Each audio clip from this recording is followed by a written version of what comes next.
नमस्कार, मी पंकजा गोपीनाथ मुंडे, महायुतीची बीड लोकसभेची अधिकृत उमेदवार।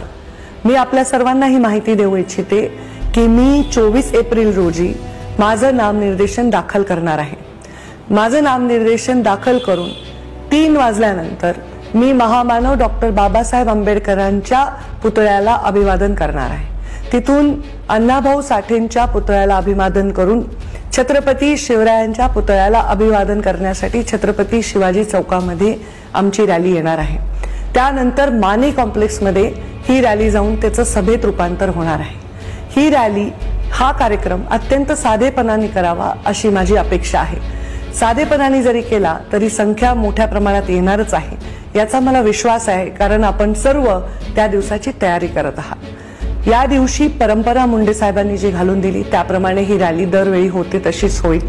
सर्वांनी या ठिकाणी उपस्थित राहावे, अत्यंत साधेपणाने आपण ही रॅली केली पाहिजे। मोठ्या संख्येने नेते आपल्या जिल्ह्यातील तिथे येतील, त्यांना वाट करून दिली पाहिजे। स्टेजवर जे अपेक्षित आहे त्यांनीच तिथे आलं पाहिजे। रॅलीमध्ये सगळ्यांनी प्रत्येकाला सन्मानाची वागणूक दिली पाहिजे।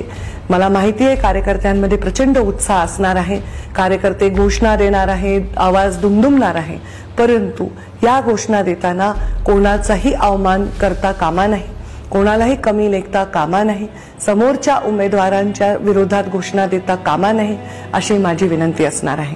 रॅलीची संख्या मोठीच होणार आहे। शिवशक्ती परिक्रमेत सुद्धा मी लोक न बोलवता आले।